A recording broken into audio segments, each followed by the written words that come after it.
കൊട്ടാരക്കരയിൽ പോലീസ് സ്റ്റേഷന് നേരെ RSS ആക്രമണം. CA ഉൾപ്പെടെ 6 പോലീസുകാർക്ക് പരിക്കേറ്റു. വിവരങ്ങളുമായി രാജ്കുമാർ ചേരുന്നു. രാജ്കുമാർ, വിവരങ്ങൾ. ഇപ്പോൾ ഞാൻ കൊട്ടാരക്കര പോലീസ് സ്റ്റേഷനിലാണുള്ളത്. കൊട്ടാരക്കര പോലീസ് സ്റ്റേഷന് ഇന്നലെ രാത്രി 12 മണിക്ക് ശേഷമാണ് RSSന്റെ ആക്രമണം ഉണ്ടായത്. ഇതിൽ കൊട്ടാരക്കരയിലെ RSSന്റെ ഒരു കാര്യപ്രചാരക ബിനീഷ് ഉൾപ്പെടുന്ന 3 ഒരു സംഘം ബൈക്കിൽ സഞ്ചരിച്ചു. പോലീസ് തടഞ്ഞു നിർത്തുകയും അതിൽ ഫൈൻ ആവശ്യപ്പെടുകയും ചെയ്തപ്പോഴാണ് ഇവർ പോലീസിനെ അസഭ്യം പറയുകയും പോലീസിനെ ആക്രമിക്കാൻ ശ്രമിച്ചത്. തുടർന്ന് കൂടുതൽ പോലീസുകാരെത്തി ബിനീഷിനെ കസ്റ്റഡിയിലെടുത്ത് സ്റ്റേഷനിലേക്ക് കൊണ്ടുപോവുകയായിരുന്നു. ഇയാളെ വിട്ടുകിട്ടണമെന്ന് ആവശ്യപ്പെട്ടെത്തിയ RSS സംഘം പോലീസ് സ്റ്റേഷനിലേക്ക് അരച്ചു കയറുകയും പ്രശ്നമുണ്ടാക്കുകയെന്നാണ് പോലീസ് പറയുന്നത്. ഇതിനെ തുടർന്നാണ് ഏറ്റവും ഒടുവിൽ പോലീസ് സ്റ്റേഷന് നേരെ 50ഓളം RSS പ്രവർത്തകർ സംഘടിച്ചെത്തി ആക്രമണം അഴിച്ചുവിട്ടത്. സ്റ്റേഷന്റെ മുന്നിലുണ്ടായിരുന്ന പോലീസ് ജീപ്പിൽ 3 ചില്ല് അടിച്ചു തകർത്തു. ഇതുകൂടാതെ വലിയ കല്ലുകൾ ഉപയോഗിച്ചിട്ടുള്ള കല്ലേറിൽ പോലീസ് സ്റ്റേഷന്റെ ജനാല ചില്ലുകളും തകർന്നിട്ടുണ്ട്. വെളിയിലുള്ള കാർപോർച്ചിലെ ആസ്പെറ്റാസ് സീറ്റുകളും തകർന്നിട്ടുണ്ട്. നിരവധി വാഹനങ്ങൾ, ഇരുചക്ര വാഹനങ്ങളും കല്ലേറിൽ തകർന്നിട്ടുണ്ട്. SI, CI ഉൾപ്പെടെയുള്ള 6ഓളം പോലീസുകാർക്ക് കല്ലേറിൽ ഗുരുതരമായി പരിക്കേറ്റിട്ടുണ്ട്. രാജ്കുമാർ, സംഭവത്തിൽ ആരെങ്കിലും കസ്റ്റഡിയിലെടുത്തതായി വിവരങ്ങളുണ്ടോ? ഒരാൾ ഇപ്പോൾ പോലീസ് കസ്റ്റഡിയിൽ ഉണ്ടെന്നാണ് ലഭിക്കുന്ന വിവരം. 2 പേർ പോലീസ് കസ്റ്റഡിയിൽ ഉണ്ടെന്നാണ് ലഭിക്കുന്ന വിവരം. ഇതുവരെ മാധ്യമങ്ങൾക്ക് ചിത്രങ്ങൾ പകർത്താനോ അതിനൊന്നും ഇതുവരെ അനുവദിച്ചിട്ടില്ല. 50-ൽ കൂടുതൽ പേരോളം ഈ ആക്രമണ സംഘത്തിൽ ഉണ്ടായിരുന്നു എന്നുള്ളതാണ് പോലീസ് പറയുന്നത്. ഇവരെ പിടികൂടാനുള്ള ശ്രമത്തിലാണ്. വൻ പോലീസ് സംഘം കൊട്ടാരക്കരയുടെ പല ഭാഗത്ത് ഇപ്പോൾ ഇതിനുവേണ്ടിയുള്ള തെരച്ചിൽ ആരംഭിച്ചിട്ടുണ്ട്. കൊട്ടാരക്കരയിൽ പോലീസ് സ്റ്റേഷന് നേരെ RSS ആക്രമണം. CA ഉൾപ്പെടെ 6 പോലീസുകാർക്ക് പരിക്കേറ്റു. വിവരങ്ങളാണ് രാജ്കുമാർ നൽകിയത്. മറ്റു വാർത്തകളിലേക്ക്.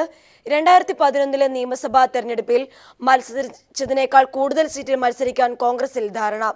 അധികം വന്ന 9 സീറ്റുകൾ ആനുപാതികമായി വീതിക്കണമെന്ന ഘടകകക്ഷികളുടെ അവകാശം അംഗീകരിച്ചില്ല. രണ്ടാം ഘടകകക്ഷിയായി ലീഗ് കൂടുതൽ സീറ്റ് വേണ്ടെന്ന നിലപാടെടുത്തതോടെയാണ് മറ്റ് ഘടകകക്ഷികൾക്ക് കൂടുതൽ പരിഗണന നൽകേണ്ടെന്ന തീരുമാനം. കഴിഞ്ഞ നിയമസഭാ തെരഞ്ഞെടുപ്പിൽ 82 സീറ്റിലാണ് കോൺഗ്രസ് മത്സരിച്ചത്. ഇതിനുശേഷം 4 സീറ്റുള്ള JSSഉം 2 സീറ്റുള്ള CMPയിലെ ഒരു വിഭാഗവും 2 സീറ്റുള്ള ബാലകൃഷ്ണപിള്ളയും മുന്നണി വിട്ടു. ഒഴിവ് വന്ന ഈ 9 സീറ്റുകളിൽ 1 UDFനൊപ്പമുള്ള CMPക്ക് നൽകിയതിനു ശേഷം ബാക്കി 8 സീറ്റുകൾ ആനുപാതികമായി വീതിക്കണമെന്നായിരുന്നു ഘടകകക്ഷികളുടെ ആവശ്യം. ഇത് അംഗീകരിക്കേണ്ടെന്നും പരമാവധി സീറ്റുകൾ കൈവശം വയ്ക്കാനുമാണ് കോൺഗ്രസിലെ ധാരണ. കൂടുതൽ സീറ്റുകളിൽ മത്സരിക്കുമെന്ന് PP തങ്കച്ചൻ സ്ഥിരീകരിച്ചു. അതൊക്കെ ചർച്ചകളിൽ കൂടി വരും. ഒട്ടും താഴോട്ട് പോവില്ല, അല്പം മുകളിലേക്കായിരിക്കും എന്നാണ് എൻ്റെ വിശ്വാസം. കാരണം ഈ വരുന്ന സീറ്റുകൾ ഉണ്ടല്ലോ, കുറേ ഒഴിവ് വരുന്ന സീറ്റുകളുണ്ടല്ലോ. അപ്പോൾ CMPയുടെ കുറേ സീറ്റ് ഒഴിവ് വരും. JSSൻ്റെ സീറ്റുകൾ പൂർണ്ണമായിട്ട് ഒഴിവ് വന്നു. പിള്ളയുടെ 2 സീറ്റുകളും പൂർണ്ണമായിട്ട് ഒഴിവ് വന്നു. അപ്പോൾ അത് അങ്ങനെ കുറേ സീറ്റുകൾ ഒഴിവ് വരുന്നുണ്ട്. മുന്നണിയിലെ രണ്ടാം കക്ഷിയായ ലീഗ് തിരുവമ്പാടി സീറ്റിൽ സ്വമേധയാ സ്ഥാനാർത്ഥിയെ പ്രഖ്യാപിച്ചതിലും കോൺഗ്രസിൽ അതൃപ്തിയുണ്ട്. News bureau, Thiruvananthapuram. ടൂറിസ്റ്റ് പദ്ധതിക്കായി മെത്രാൻ കായൽ നികത്താൻ LDF സർക്കാർ അനുമതി നൽകിയെന്ന പ്രചരണം അടിസ്ഥാനരഹിതം. കുമരകം ടൂറിസ്റ്റ് റിസോർട്ട് വില്ലേജ് എന്ന പദ്ധതിക്കായി നിർദ്ദേശം വന്നുവെങ്കിലും മന്ത്രിസഭ അംഗീകാരം നൽകിയില്ല. പദ്ധതി നടപ്പാക്കിയാൽ വൻ പാരിസ്ഥിതിക ആഘാതം ഉണ്ടാകുമെന്ന് ചൂണ്ടിക്കാട്ടിയാണ് അന്ന് അനുമതി നിഷേധിച്ചത്. ടൂറിസം പദ്ധതിക്കായി മെത്രാൻ കായൽ നികത്താൻ 2010-ൽ LDF സർക്കാർ അനുമതി നൽകിയെന്നാണ് ഇപ്പോൾ പ്രചരിക്കുന്ന വാർത്ത. സർക്കാരിന്റെ 4ാം വാർഷികാഘോഷത്തിന്റെ ഭാഗമായി വിവിധ വകുപ്പുകൾ നടപ്പാക്കേണ്ട പദ്ധതികൾ സംബന്ധിച്ച നിർദ്ദേശം സർക്കാരിന് സമർപ്പിക്കപ്പെട്ടു. ഇതിൽ കുമരകം ടൂറിസ്റ്റ് റിസോർട്ട് വില്ലേജ് എന്ന പദ്ധതിയും ഉൾപ്പെടുത്തിയിരുന്നു. എന്നാൽ മന്ത്രിസഭായോഗത്തിന്റെ പരിഗണനയ്ക്ക് വിഷയമെത്തിയെങ്കിലും അനുമതി നൽകേണ്ടതില്ലെന്നായിരുന്നു തീരുമാനം. പാരിസ്ഥിതികാഘാതം ചൂണ്ടിക്കാട്ടി വിവിധ വകുപ്പുകൾ പദ്ധതിക്ക് അനുമതി നിഷേധിച്ചു. LDF സർക്കാർ മെത്രാൻ കായൽ നികത്താൻ 2010-ൽ അനുമതി നൽകിയിരുന്നുവെങ്കിൽ എന്തിന് UDF സർക്കാർ വീണ്ടും അനുമതി നൽകിയെന്ന ചോദ്യവും ഇവിടെ പ്രസക്തം. മാർച്ച് 1-നാണ് മെത്രാൻ കായൽ ഉൾപ്പെടെ 425 ഏക്കറോളം നിലം നികത്താൻ റവന്യൂ വകുപ്പ് ഉത്തരവിറക്കിയത്. തെരഞ്ഞെടുപ്പ് പ്രഖ്യാപിക്കുന്നതിന് തൊട്ടുമുൻപായിരുന്നു മെത്രാൻ കായൽ നികത്താൻ അനുമതി നൽകിയെന്നതും ശ്രദ്ധേയം. തിരിച്ചടി ഭയന്ന് കായൽ നികത്താനുള്ള തീരുമാനം അടുത്ത മന്ത്രിസഭാ യോഗത്തിൽ പിൻവലിക്കുമെന്നാണ് സൂചന. News bureau, Thiruvananthapuram. മെത്രാൻ കായൽ നികത്താൻ സർക്കാർ അനുമതി നൽകിയതിനെതിരെ പ്രതിഷേധം ശക്തമാകുന്നു. ഉത്തരവ് പിൻവലിക്കണമെന്നാവശ്യപ്പെട്ട് മെത്രാൻ കായലിൽ CPIM പ്രവർത്തകർ കൊടിനാട്ടി. കുമരകം പഞ്ചായത്തിൽ നാളെ ഹർത്താൽ. കുട്ടനാടൻ കായൽ നിലങ്ങളിൽ ഉൽപാദനക്ഷമതയിൽ മുന്നിലാണ് മെത്രാൻ കായൽ. പാടം സ്വകാര്യ കമ്പനി കൈയടക്കുന്നതിന് മുമ്പ് ഒരു തവണത്തെ കൃഷിയിൽ ഉൽപ്പാദിപ്പിച്ചിരുന്നത് 1,05,500 കിൻഡൽ നെല്ലായിരുന്നു. ശരാശരി 22,165 സുസ്ഥിര തൊഴിൽ ദിനങ്ങളും ലഭിച്ചു. പാടത്ത് തൊഴിൽ ചെയ്തത് 85% സ്ത്രീ തൊഴിലാളികളായിരുന്നു. ഈ യാഥാർത്ഥ്യങ്ങൾക്ക് നേരെ കണ്ണടച്ച് വൻകിട ബിസിനസ്സുകാർക്ക് അനുകൂലമായി കായൽ നികത്താൻ സർക്കാർ അനുമതി കൊടുത്തത് വൻ പ്രതിഷേധത്തിനാണ് വഴിവെച്ചിരിക്കുന്നത്. സമരത്തിന്റെ ആദ്യപടിയായി അട്ടിപ്പീടികയിൽ നിന്ന് പ്രകടനമായെത്തിയ CPIM KSKTU പ്രവർത്തകർ സംസ്ഥാന സെക്രട്ടേറിയറ്റ് അംഗം KJ തോമസിന്റെ നേതൃത്വത്തിൽ മെത്രാങ്കായൽ പ്രദേശത്ത് കൊടിനാട്ടി. ഇത് പാടശേഖരമാണ്, ഇവിടെ നെല്ല് വിളയുന്ന ഭൂമിയാണ്. പഴയകാലത്ത് 100 മേനി നെല്ല് വിളഞ്ഞ ഒരു പാടശേഖരമാണിത്. ഇത് നികത്താൻ ഞങ്ങൾ ഒരു കാരണവശാലും അനുവദിക്കില്ല. കായൽ നികത്താനുള്ള ഉത്തരവ് പിൻവലിക്കണമെന്നാവശ്യപ്പെട്ട് കുമരകം പഞ്ചായത്തിൽ നാളെ ഹർത്താൽ നടത്തുമെന്ന് CPIM ജില്ലാ സെക്രട്ടറി VN വാസവൻ വ്യക്തമാക്കി. കുമരകം കേന്ദ്രീകരിച്ച് 9-ാം തീയതി ഹർത്താൽ ആചരിക്കാൻ തീരുമാനിച്ചിരിക്കുകയാണ്. ഈ ഉത്തരവ് റദ്ദാക്കണമെന്ന് ആവശ്യപ്പെട്ടുകൊണ്ട്. അതുകൊണ്ട് ഉത്തരവ് റദ്ദാക്കുന്നതോടം വരെ തുടർ പ്രക്ഷോഭവുമായി ഇടതുപക്ഷ ജനാധിപത്യ മുന്നണി കോട്ടയം ജില്ലയിൽ മുന്നോട്ട് പോകും. വരും ദിനങ്ങളിൽ ബഹുജന പിന്തുണയോടെ സമരം കരുത്താർജിപ്പിക്കാനാണ് കർഷകരുടെ തീരുമാനം. News bureau, Kottayam. കലാഭവൻ മണിക്ക് ഗുരുതര കരൾ രോഗം ബാധിച്ചിരുന്നതായി പോസ്റ്റ്മോർട്ടം റിപ്പോർട്ട്. ശരീരത്തിൽ കണ്ടെത്തിയ രാസവസ്തുക്കൾ കരൾ രോഗത്തിനുള്ള മരുന്നുകൾ വഴിയാണ് എത്തിയതെന്നാണ് പ്രാഥമിക നിഗമനം. ശാസ്ത്രീയ പരിശോധനകൾക്കായി ആന്തരിക അവയവങ്ങൾ ഫോറൻസിക് ലാബിലേക്ക് അയച്ചു. മണിയെ അബോധാവസ്ഥയിൽ കണ്ടെത്തിയ ഔട്ട് ഹൗസിൽ അസ്വാഭാവികമായൊന്നും കണ്ടെത്താനായില്ലെന്ന് അന്വേഷണ സംഘം വെളിപ്പെടുത്തി. രോഗം മൂർച്ഛിച്ച് കലാഭവൻ മണിയുടെ കരളുകൾക്ക് ഗുരുതര തകരാർ സംഭവിച്ചുവെന്നാണ് പോസ്റ്റ്മോർട്ടത്തിലെ പ്രാഥമിക നിഗമനം. മണിയുടെ ശരീരത്തിൽ മെഥനോൾ എത്തിയിരുന്നോ എന്ന കാര്യം പ്രാഥമിക ഘട്ടത്തിൽ വ്യക്തമായില്ല. ഇക്കാര്യം സ്ഥിരീകരിക്കാൻ ആന്തരിക അവയവങ്ങൾ കാക്കനാട്ടെ ഫോറൻസിക് ലാബിലേക്ക് അയച്ചു. 2 ദിവസത്തിനകം ഇതിന്റെ പരിശോധനാ റിപ്പോർട്ട് ലഭ്യമാകും. ഫോറൻസിക് പരിശോധനയിൽ മെഥനോളിന്റെ സാന്നിധ്യം സ്ഥിരീകരിക്കുകയോ നിരാകരിക്കുകയോ ചെയ്യുന്നതുവരെ മരണകാരണത്തിലെ ദുരൂഹതകൾ തുടരും. മെഥനോൾ കണ്ടെത്തിയാൽ അത് ശരീരത്തിൽ എത്താൻ ഇടയായ കാരണങ്ങളിലേക്കാവും അന്വേഷണം നീളുക. ശരീരത്തിൽ കണ്ടെത്തിയ മറ്റ് രാസവസ്തുക്കൾ മണി കഴിച്ചിരുന്ന മരുന്നുകൾ വഴി എത്തിയതാണ് എന്നാണ് പ്രാഥമിക നിഗമനം. അസ്വാഭാവിക മരണത്തിൽ കേസ് രജിസ്റ്റർ ചെയ്ത പോലീസ് മണിയെ അബോധാവസ്ഥയിൽ കണ്ടെത്തിയ ഔട്ട് ഹൗസിൽ പരിശോധന നടത്തി. തെരച്ചിലിൽ അസ്വാഭാവിക വസ്തുക്കൾ കണ്ടെത്താനായില്ല. കലാഭവൻ മണിയുമായി അവസാന ദിവസങ്ങളിൽ സംസാരിച്ചവരിൽ നിന്ന് ചാലക്കുടി DVSPയുടെ നേതൃത്വത്തിൽ അന്വേഷണ സംഘം മൊഴിയെടുത്തു. സിനിമാ താരം ജാഫർ ഇടുക്കി, ജോബി, ഡോക്ടർ സുമേഷ്, വിപിൻ എന്നിവരിൽ നിന്നാണ് മൊഴിയെടുത്തത്. ഫോറൻസിക് റിപ്പോർട്ടിന്റെ അടിസ്ഥാനത്തിലായിരിക്കും കേസിന്റെ തുടരന്വേഷണം. കൊച്ചി ബ്യൂറോയ്ക്കൊപ്പം ന്യൂസ് ബ്യൂറോ, തൃശൂർ. മമ്മൂട്ടിയും സലിംകുമാറും കലാഭവൻ മണിക്ക് അക്ഷരങ്ങൾ കൊണ്ട് ആദരമർപ്പിച്ചു.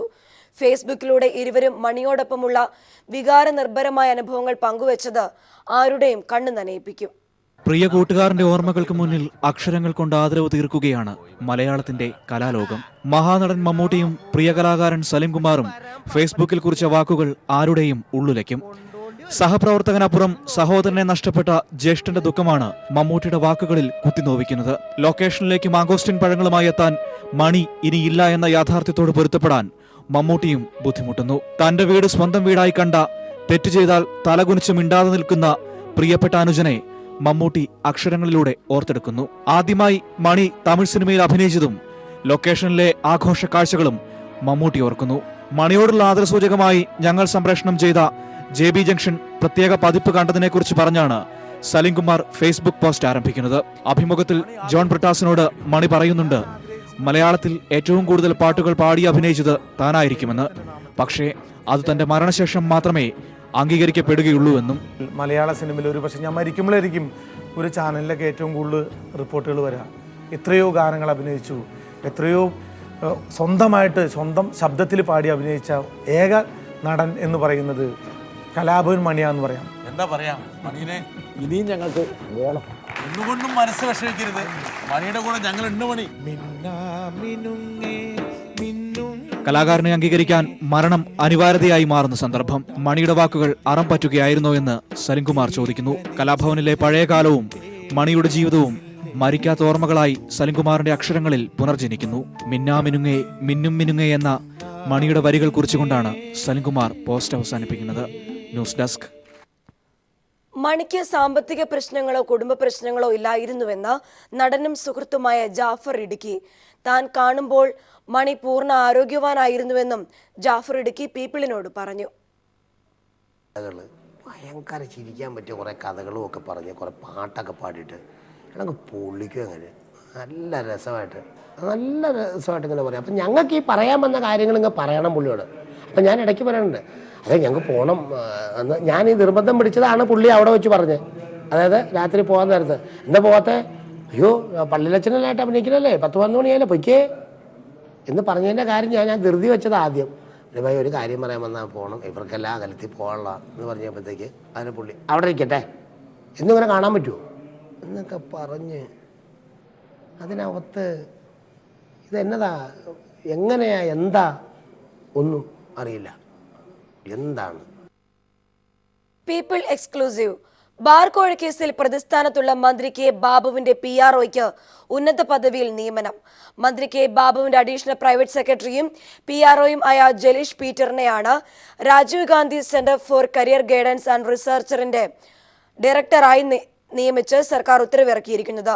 അതേസമയം വഴിവിട്ട നിയമനം നിയമക്കുരുക്കിൽ ആകുമെന്ന വകുപ്പ് സെക്രട്ടറിമാരുടെ നിർദ്ദേശത്തെ കാറ്റിൽ പറത്തിയാണ് ജലീഷ് പീറ്ററിനെ നിയമിച്ചതെന്നും ശ്രദ്ധേയമാണ്.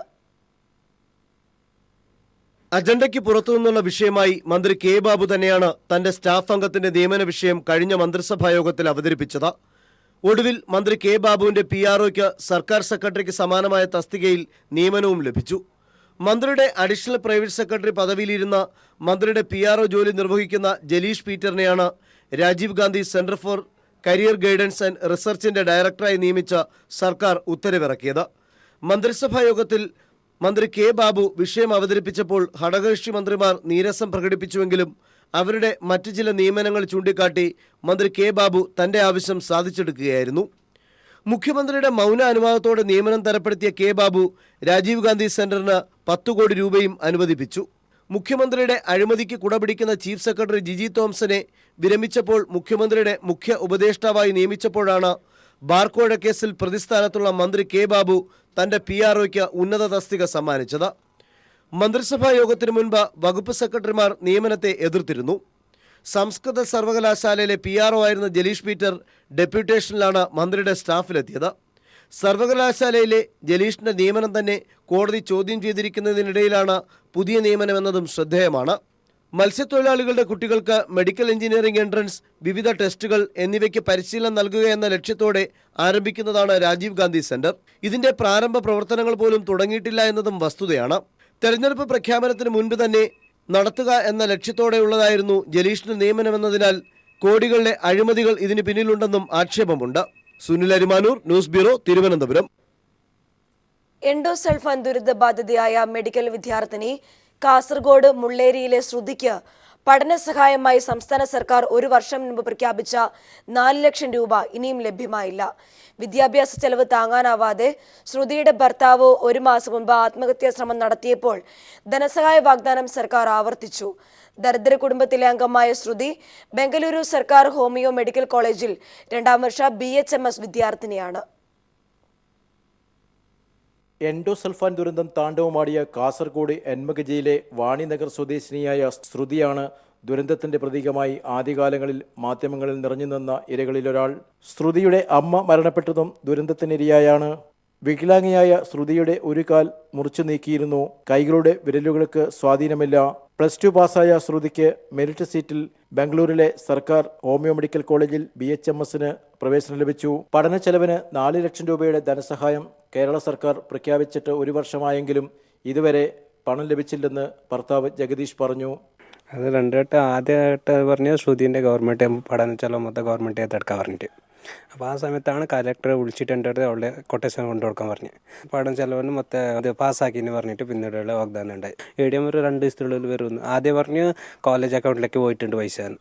കോളേജിലേക്ക് വിളിച്ച് ചോദിച്ചപ്പോൾ കോളേജിൽ പ്രിൻസിപ്പൽ പറഞ്ഞു അക്കൗണ്ടിലേക്ക് എന്ത് വന്നിട്ടില്ല, ഒന്നല്ലെങ്കിൽ എനിക്ക് ഒന്ന് ഇമെയിൽ വരണം, ഇല്ലെങ്കിൽ ലെറ്റർ വരണം, എൻ്റെ അക്കൗണ്ടിലേക്ക് എന്തോ എത്തിയിട്ടില്ല.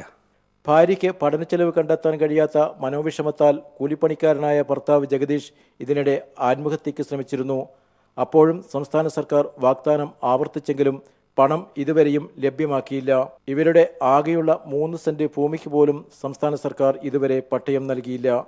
എൻഡോസൾഫാൻ ദുരിതബാധിതർക്ക് നൽകിയ വാഗ്ദാനം പോലും നടപ്പാക്കുവാൻ സംസ്ഥാന സർക്കാരിന് സാധിക്കുന്നില്ല. ശ്രുതിയുടെയും ജഗദീഷിൻ്റെയും ജീവിതാനുഭവം ഇത് സാക്ഷ്യപ്പെടുത്തുന്നു. ക്യാമറാമാൻ ഷൈജു ബിലാത്രയ്ക്കൊപ്പം സണ്ണി ജോസഫ്. HIV പോസിറ്റീവായ അക്ഷരയ്ക്ക് ഹോസ്റ്റലിൽ വിലക്ക് ഏർപ്പെടുത്തിയ അധികൃതർ. അക്ഷരയോടൊപ്പം മക്കളെ താമസിപ്പിക്കാനാവില്ലെന്ന് രക്ഷിതാക്കൾ പറഞ്ഞതായി കാണിച്ച് അശരണരും ഭിന്നശേഷിക്കാരും താമസിക്കുന്ന ഹോപ്പിൽ അക്ഷരയെ താമസിപ്പിക്കുകയായിരുന്നു. പ്രശ്നം രൂക്ഷമായപ്പോൾ അമ്മയെയും മകളെയും ദത്തെടുക്കാമെന്ന് പറഞ്ഞ മാനേജ്മെന്റിനോട് ഹോസ്റ്റലിൽ താമസിച്ച് പഠിക്കാൻ അനുവദിച്ചാൽ മാത്രം മതിയെന്ന് അക്ഷര. മാതാപിതാക്കളിലൂടെ ജന്മന HIV പോസിറ്റീവായ കൊട്ടിയൂരിലെ അക്ഷരയ്ക്കും അനന്തുവിനും അക്ഷരലോകം നിഷേധിച്ചത് ഒരിക്കൽ വൻ വിവാദമായിരുന്നു. 2003 അച്ഛൻ മരണപ്പെട്ടപ്പോഴാണ് 3 കുട്ടികളിൽ 2 പേരും അമ്മയും HIV ബാധിതരാണെന്ന് തിരിച്ചറിഞ്ഞത്. ഇവരുടെ കൂടെ പഠിക്കാൻ തയ്യാറായ 2 കുട്ടികളോടൊപ്പം 9ാം വയസ്സിൽ 2ാം തരം പൂർത്തിയാക്കേണ്ടി വന്നു അക്ഷരയ്ക്ക്. പക്ഷേ ഈ മിടുക്കി രോഗത്തിനു മുന്നിലും സമൂഹത്തിന്റെ അവഗണനയ്ക്ക് മുന്നിലും തളർന്നില്ല. വർഷങ്ങൾക്ക് ശേഷം 1ാം വർഷ BSc സൈക്കോളജി പഠനത്തിനായി വിളയാങ്കോട് വിറാസ് കോളേജിൽ ചേർന്നു. 6 മാസം പഠനം തുടർന്നപ്പോഴാണ് 2 അധ്യാപികമാർ വീട്ടിലെത്തി ഹോസ്റ്റലിൽ താമസിപ്പിക്കാനാവില്ലെന്നും അക്ഷരയുടെ കൂടെ വിദ്യാർത്ഥിനികളെ താമസിപ്പിക്കാൻ പറ്റില്ലെന്നും 2 വിദ്യാർത്ഥികൾ ഇതിനെ തുടർന്ന് കോളേജ് വിട്ടുപോയെന്നും അമ്മയെ കണ്ടു പറഞ്ഞത്. ടീച്ചേഴ്സ് വന്നിവിടെ സംസാരിച്ചത് ഹോസ്റ്റൽ മാറുന്ന 2 കുട്ടികളും മാറിപ്പോയിരിക്കുന്നു എന്ന രീതിക്ക് തന്നെയാണ് സംസാരിച്ചത്. TB ഉണ്ടെന്നുള്ള കാരണം ഞാൻ പറഞ്ഞിട്ടില്ല. എനിക്ക് TB ഇല്ല. വേണമെങ്കിൽ അതിപ്പോൾ വേണമെങ്കിൽ നിങ്ങൾക്ക് ടെസ്റ്റ് ചെയ്യാം. പനിയായിട്ടാണ് കോളേജിൽ നിന്ന് വന്നത്. പനിയായിരുന്ന ടൈമിൽ HIV പേഷ്യൻസിന് എല്ലാവർക്കും TB ടെസ്റ്റ് പറയുന്നതാണ്. അത് ഞാൻ ചെയ്തതേ ഉള്ളൂ.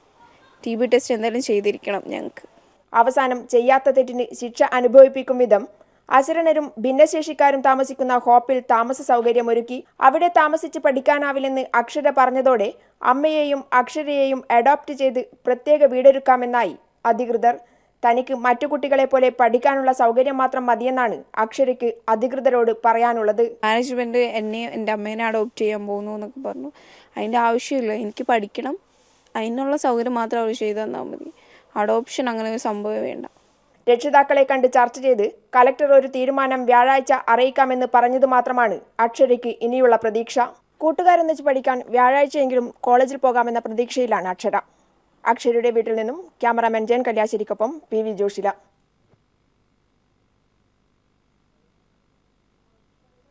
സോളാർ കമ്മീഷൻ മുമ്പാകെ സരിത ഇന്ന് ഹാജരാകില്ല. റാന്നി കോടതിയിൽ കേസുള്ളതിനാലാണ് സരിത സോളാർ കമ്മീഷനിൽ ഹാജരാകാത്തത്. ഇക്കാര്യം സരിതയുടെ അഭിഭാഷകൻ ഇന്ന് കമ്മീഷന് മുമ്പാകെ അറിയിക്കും. നേരത്തെ നിശ്ചയിച്ചതിന് പ്രകാരം ഇന്ന് ഹാജരാകാനായിരുന്നു കമ്മീഷൻ സരിതയ്ക്ക് നൽകിയിരുന്ന നിർദ്ദേശം. അവശേഷിക്കുന്ന തെളിവുകൾ ഇന്ന് ഹാജരാക്കാനായിരുന്നു കമ്മീഷന് സരിതയ്ക്ക് നിർദ്ദേശം നൽകിയിരുന്നത്. പിതൃമോക്ഷപ്രാപ്തിയുടെ പുണ്യം തേടി മഹാശിവരാത്രി ദിനത്തിൽ ആലുവ മണപ്പുറത്ത് ബലിതർപ്പണ ചടങ്ങുകൾ ആരംഭിച്ചു. ഇന്നലെ അർദ്ധരാത്രിയോടെ ആലുവ മഹാദേവ ക്ഷേത്രത്തിൽ ശിവരാത്രി വിളക്ക് തെളിഞ്ഞതോടെയാണ് മഹാശിവരാത്രി ആഘോഷങ്ങൾക്കും ബലിതർപ്പണങ്ങൾക്കും തുടക്കമായത്. മണപ്പുറത്ത് നിർമ്മിച്ച 300-ൽ പരം താൽക്കാലിക ബലിത്തറകളിലാണ് പിതൃതർപ്പണം നടക്കുന്നത്. ബലിതർപ്പണ കർമ്മങ്ങൾ ഇന്നും നാളെയും തുടരും. തിരുവിതാംകൂർ ദേവസ്വം ബോർഡ്, ആലുവ നഗരസഭ, ആലുവ അദ്വൈതാശ്രമം എന്നിവയുടെ സംയുക്ത ആഭിമുഖ്യത്തിലാണ് മണപ്പുറത്ത് ക്രമീകരണങ്ങൾ ഒരുക്കിയിരിക്കുന്നത്. ആലുവ മണപ്പുറത്ത് വ്രതാനുഷ്ഠാനങ്ങളോടെ ഒഴുകിയെത്തുന്ന ഭക്തജന ലക്ഷങ്ങൾ പിതൃമോക്ഷ പ്രാപ്തിക്കായി ഇന്നും നാളെയും ബലിതർപ്പണം നടത്തും. ബുധനാഴ്ച കുംഭമാസത്തിലെ അമാവാസിയായതിനാൽ അന്നും ബലിതർപ്പണ ചടങ്ങുകൾ തുടരും. ആലുവ മണപ്പുറത്തെ മഹാദേവ ക്ഷേത്രത്തിൽ നടന്ന ശിവരാത്രി വിളക്കോടെ പിതൃകർമ്മങ്ങൾക്ക് തുടക്കമായി. എന്നാൽ ശിവരാത്രി ദിനത്തിന്റെ തുടക്കം മുതൽ ബലിതർപ്പണം നടത്താം എന്നതിനാൽ ദൂരസ്ഥലങ്ങളിൽ നിന്ന് എത്തിയവർ തിങ്കളാഴ്ച രാവിലെ തന്നെ മണപ്പുറത്ത് ബലിയിട്ടു. എന്നാൽ താന്ത്രിക വിധി പ്രകാരം തിങ്കളാഴ്ച രാത്രി 9ഓടെയാണ് ബലിതർപ്പണ ചടങ്ങുകൾക്ക് തുടക്കമായത്. ബുധനാഴ്ച രാവിലെ വരെ ബലിതർപ്പണ ചടങ്ങുകൾ നടക്കും. ബലിതർപ്പണത്തിനായി 300-ൽ പരം ബലിത്തറകൾ മണപ്പുറത്ത് സജ്ജമാക്കിയിട്ടുണ്ട്. 10,000-ഓളം പേർക്ക് ഒരേ സമയം ബലിയിടാം. അനിഷ്ട സംഭവങ്ങൾ ഒഴിവാക്കാനായി പെരിയാറിലെ സ്നാനഘട്ടങ്ങളിൽ മണൽച്ചാക്കുകൾ നിരത്തിയിട്ടുണ്ട്. നാവികസേനയുടെ മുങ്ങൽ വിദഗ്ധരുടെ സേവനവും ലഭ്യമാക്കിയിട്ടുണ്ട്. താൽക്കാലിക നഗരസഭാ ഓഫീസ്, പോലീസ് സ്റ്റേഷൻ, ആശുപത്രി എന്നിവയും മണപ്പുറത്തുണ്ടാകും. ഫയർഫോഴ്സിൻ്റെയും പോലീസിൻ്റെയും നിരീക്ഷണവും ഏർപ്പെടുത്തിയിട്ടുണ്ട്. നിരീക്ഷണ ക്യാമറകളും ഫ്ലഡ് ലൈറ്റുകളും അടക്കം മണപ്പുറത്ത് എത്തുന്നവരുടെ സുരക്ഷയ്ക്കായി സർവ്വസജ്ജീകരണങ്ങളും പൂർത്തിയായതായി അധികൃതർ അറിയിച്ചു. ശിവരാത്രി മണപ്പുറത്തിനക്കരെ അദ്വൈതാശ്രമത്തിലും ബലിതർപ്പണത്തിനുള്ള ക്രമീകരണങ്ങൾ പൂർത്തിയായി. ഇവിടെ ഒരേ സമയം 4000 പേർക്ക് ബലിതർപ്പണം നടത്തുന്നതിനുള്ള സൗകര്യവുമുണ്ട്. News bureau, Kochi. മദ്യവ്യവസായത്തിലെ മത്സരത്തിൽ നിന്ന് മാറി നിൽക്കുന്നതിനായി മദ്യരാജാവായ വിജയ് മല്യയ്ക്ക് മദ്യകമ്പനിയായ ദിയാജിയോ നൽകിയ $7.5 കോടി ഡെപ്റ്റ് റിക്കവറി ട്രിബ്യൂണൽ മരവിപ്പിച്ചു. ഇതോടെ തുക കൈപ്പറ്റാൻ വിജയ് മല്യയ്ക്കാവില്ല. SBIയിൽ നിന്നെടുത്ത വായ്പ തിരിച്ചടയ്ക്കുന്നതിൽ വിജയ് മല്യ വീഴ്ച വരുത്തിയിരുന്നു. ദിയാജിയോ ഗ്രൂപ്പ് മല്യയ്ക്ക് നൽകിയ തുക തങ്ങൾക്ക് അവകാശപ്പെട്ടതാണെന്ന് ചൂണ്ടിക്കാട്ടി SBI ഡെപ്റ്റ് റിക്കവറി ട്രിബ്യൂണലിൽ സമർപ്പിച്ച ഹർജി പരിഗണിച്ചാണ് ട്രിബ്യൂണൽ മല്യയ്ക്കെതിരെ ഉത്തരവിട്ടത്. PF നിക്ഷേപത്തിന് നികുതി ഏർപ്പെടുത്താനുള്ള ബജറ്റ് തീരുമാനത്തെക്കുറിച്ച് കേന്ദ്ര ധനകാര്യമന്ത്രി അരുൺ ജെയ്റ്റ്ലി ഇന്ന് പാർലമെന്റിൽ പ്രസ്താവന നടത്തും. സമൂഹത്തിൽ നിന്നും എതിർപ്പുയർന്ന സാഹചര്യത്തിൽ നികുതി തീരുമാനം പിൻവലിക്കുമെന്നാണ് സൂചന. അതേസമയം ഈ വർഷം ഏപ്രിൽ 1 ശേഷമുള്ള നിക്ഷേപങ്ങൾക്ക് നികുതി ഏർപ്പെടുത്താനുള്ള തീരുമാനത്തിൽ മാറ്റമുണ്ടാകില്ല. പ്രോവിഡന്റ് ഫണ്ട് നിക്ഷേപത്തിന്റെ 60% നികുതി ഏർപ്പെടുത്താനുള്ള തീരുമാനം ഇക്കഴിഞ്ഞ പൊതുബഡ്ജറ്റാണ് കേന്ദ്ര ധനകാര്യമന്ത്രി അരുൺ ജെയ്റ്റ്ലി പ്രഖ്യാപിച്ചത്. ഇതിനെതിരെ വിവിധ തൊഴിലാളി സംഘടനകൾ രംഗത്തെത്തി. ഈ പശ്ചാത്തലത്തിൽ കേന്ദ്ര സർക്കാർ തീരുമാനം പുനഃപരിശോധിക്കാൻ തീരുമാനിച്ചിരിക്കുന്നു. നികുതി ഏർപ്പെടുത്താനുള്ള തീരുമാനം ഭാഗികമായി പിൻവലിച്ചുകൊണ്ട് പ്രതിഷേധം തണുപ്പിക്കാനാണ് ഇപ്പോൾ ശ്രമം. ഇന്ന് പാർലമെന്റിൽ സംസാരിക്കുന്ന അരുൺ ജെയ്റ്റ്ലി ഇത് സംബന്ധിച്ച് പ്രസ്താവന നടത്തും. 2016 ഏപ്രിൽ 1 ശേഷമുള്ള നിക്ഷേപങ്ങൾക്ക് നികുതി ബാധകമാക്കും. അതിനു മുമ്പുള്ള നിക്ഷേപങ്ങൾക്ക് ഇളവ് പ്രഖ്യാപിക്കും. നിലവിൽ 3.70 കോടി അംഗങ്ങൾ PFലുണ്ട്. ഇതിൽ 70 ലക്ഷത്തോളം പേരും സജീവ അംഗങ്ങൾ. PF തുക പെൻഷൻ പദ്ധതിയിലൂടെ ഓഹരി വിപണിയിൽ നിക്ഷേപിക്കാനാണ് കേന്ദ്ര സർക്കാർ നികുതി നിർദ്ദേശം കൊണ്ടുവന്നത്. News bureau, Delhi. കേരളത്തിലെ മാതൃകാ കർഷകർക്കായി കൈരളി പീപ്പിൾ TV ഏർപ്പെടുത്തിയ കതിർ അവാർഡുകൾ പ്രഖ്യാപിച്ചു. മികച്ച ജൈവ കർഷകനായി ജോസഫ് പള്ളൻ, മികച്ച കൃഷിക്കാരിയായി രജനി ജയദേവ്, മികച്ച പരീക്ഷണാത്മക കർഷകനായി PT ആന്റണി എന്നിവരെ തെരഞ്ഞെടുത്തു. അവാർഡുകൾ ഈ മാസം 14 കൊച്ചി പനമ്പിള്ളി നഗറിലെ അവന്യൂ സെന്ററിൽ നടക്കുന്ന ചടങ്ങിൽ Malayalam communications limited chairman Mammootty സമ്മാനിക്കും. കേരള കാർഷിക സർവകലാശാല മുൻ VC ഡോക്ടർ KR വിശ്വംഭരൻ അധ്യക്ഷനും കാർഷിക വിദഗ്ധരായ doctor P Ahammed, PS Siddhartha Menon എന്നിവർ അംഗങ്ങളുമായ ജൂറിയാണ് അവാർഡ് ജേതാക്കളെ തെരഞ്ഞെടുത്തത്. തൃശൂർ അഷ്ടമിച്ചിറയിലെ ജോസഫ് പള്ളനാണ് മികച്ച ജൈവ കർഷകൻ. മാരക രാസവളങ്ങൾ ഒന്നും ഉപയോഗിക്കാതെ കൃഷി എങ്ങനെ ആദായകരമാക്കാമെന്ന് തെളിയിച്ച ജോസഫ് പള്ളൻ എല്ലാ കർഷകർക്കും മാതൃകയാണെന്ന് ജൂറി വിലയിരുത്തി. ആലപ്പുഴ ഭരണിക്കാവ് സ്വദേശി രജനി ജയദേവാണ് മികച്ച കൃഷിക്കാരി. പരമ്പരാഗത കൃഷിരീതിക്ക് പുറമെ ആധുനിക കൃഷിരീതികളായ മഴമറ കൃഷി, ഹരിതഗൃഹ കൃഷി എന്നിവയെല്ലാം സ്വന്തം പുരയിടത്തിൽ പരീക്ഷിച്ച വൻ വിജയം നേടിയ രജനി ജയദേവ് അഭിമാനകരമായ പ്രവർത്തനമാണ് നടത്തുന്നതെന്ന് ജൂറി വിലയിരുത്തി. അക്വാപോണിക്സ് എന്ന നൂതന കൃഷിരീതിയിലൂടെ ഒരേ സമയം പച്ചക്കറി കൃഷിയും മത്സ്യകൃഷിയും ചെയ്ത വ്യത്യസ്തനായ PT ആന്റണിയാണ് മികച്ച പരീക്ഷണാത്മക കർഷകൻ. തൃശൂർ മാള സ്വദേശിയായ PT ആന്റണി കുറഞ്ഞ സമയം കൊണ്ട് അക്വാപോണിക്സിലൂടെ കൈവരിച്ച നേട്ടങ്ങൾ കാർഷിക മേഖലയ്ക്ക് ഊർജ്ജം പകർന്നതാണെന്ന് ജൂറി വിലയിരുത്തി. അവാർഡുകൾ ഈ മാസം 14 കൊച്ചി പനമ്പള്ളി നഗറിലെ അവന്യൂ സെന്ററിൽ നടക്കുന്ന ചടങ്ങിൽ മലയാളത്തിന്റെ മഹാനടനും മലയാളം കമ്മ്യൂണിക്കേഷൻസ് ലിമിറ്റഡ് ചെയർമാനുമായ മമ്മൂട്ടി വിതരണം ചെയ്യും. News desk.